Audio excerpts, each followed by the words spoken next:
Hey, what's up, everybody? Welcome back to another episode of Yard Guy. My wife's getting ready. We're gonna go get some breakfast, and she's like, puts on this little sundress thing. She's like, "Is this too showy?" I'm like, "No, look around." Like, we were right on CSC campus, and I remember one day this girl gets out of her truck or whatever car she was driving, and her top was like, it was just sheer. I mean, it had like some looked like there was a kind of like trying to put a leopard print or tiger print on there. What is it with that shit? Like the tiger print, leopard print stuff that girls think are so awesome, especially when they're wearing just nothing but sheer. So her nipples were just, I mean, headlights. And I'm raking the lawn. This was like in the fall. And I just look up at her and I see her tits. And I'm not the type of guy to really stare. I hate it when people know that you're staring too, because I know how girls check out guys. They wait till they think that the guy's not looking, and then they'll look. But I mean, people can see out of the peripheral of their eye. They give you that side eye, you know. They're like, I can still see you, but I'm just gonna stare straight ahead. You know, like. Anyway, I hope you guys are having a good week. Today is Saturday. Let me pull out my phone. I've got this one thing I was talking about. This is take 2. Sucks. I hate doing multiple takes. I'm just gonna stick to the news.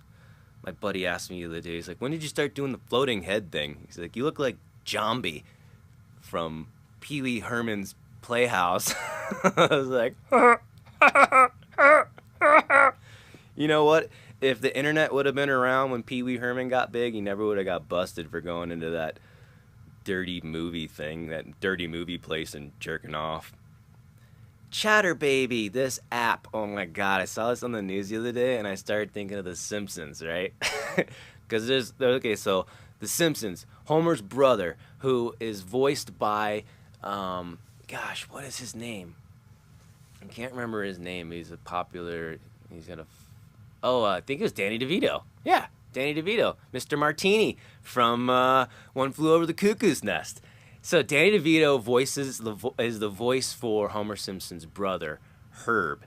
And in the first episode where he's the guest speaker, the guest voice, he has this really successful car company and he's not like doing so well. So he fires all his designers. He's like, "Homer, you build my car for me." And so Homer builds this horrible, like terrible car that costs $80,000 and it causes his brother to go broke. So anyway, the second episode, his brother comes back and he's broke and he's watching Maggie, the little baby, crawling around on the floor and she's like crying or something. He's like, "Oh, I'm gonna come up with a machine that can decipher the cries of a baby." And I saw this on the news the other day and I busted out laughing. Chatter Baby.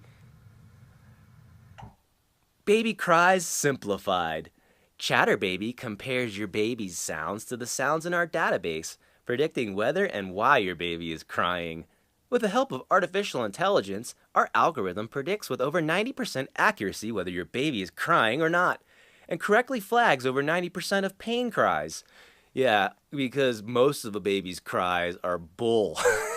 Children learn to deceive as young as 6 months old. Can you believe that? Like, blows my mind. I used to be interested in child psychology and psychology in general, and that was one thing I always thought was funny, is that children can learn to deceive or are already deceiving as young as 6 months. That means you ever seen a little kid manipulate the hell out of their parents? It's so horrible, but it's bravo, man. Kids are smart. You gotta watch out. Kids are real smart. Let me move on. Oh, God. Shoppers step over bodies in a hog-led public protest. This kid, David Hogg, right, gun issue. After having begun the week receiving national attention for being run by people too stupid to know the difference between academic achievement and pornography, Publix Supermarkets Incorporated finished it letting everyone know the company's corporate stupidity is here to stay. Publix suspends political contributions after being pressured by Parkland shooting survivors. This kid staged a die-in Publix supermarkets where all these people were laying around on the floors, and they took a picture of it. right? I'm looking at it right now, and there's 1, 2, 3, 4, 5, 6, 7, 8, 9. Generously, maybe 15 people that they all crammed into one little section. Like, yeah, you're gonna have to. What does it say? It talks about that in the Bible, that they'll turn their spears into tuning shears, and they'll hammer their swords into plows and stuff like that, right? We need that to happen if you ever want to live. I mean, that's never gonna happen.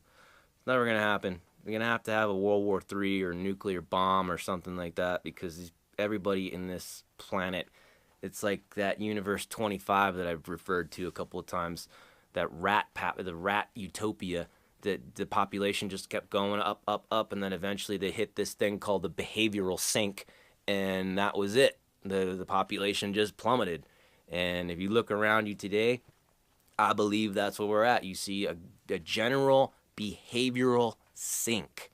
People's behavior has been lowered in the general, and I think it's almost been nudged in that direction. If you look at Hollywood and you look at some of the shit that they've produced and pumped out there, I mean, I've told my wife, I'm like, you got to be careful what you watch and what you take in, that imagery, that shit with your head.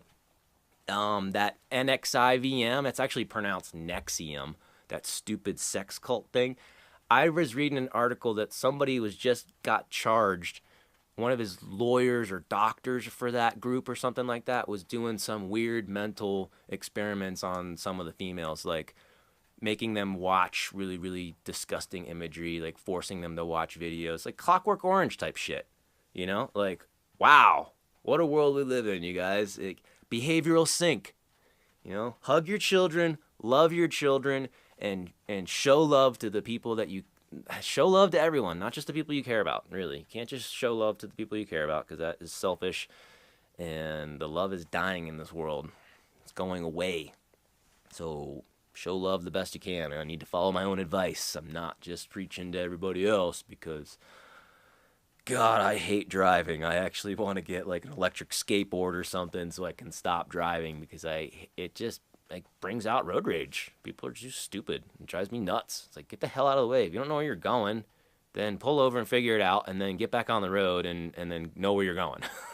It's just like, whatever. Just too many people, and bad drivers, and horribly timed lights, and a city that's not built for all this population. So we're just crawling all over each other, just like in that stupid rat population. And instead of spreading out to the lands like we should, and it's like, no, bottle them all up into cities. We'll all get cancer. See you guys. It's a baby translator.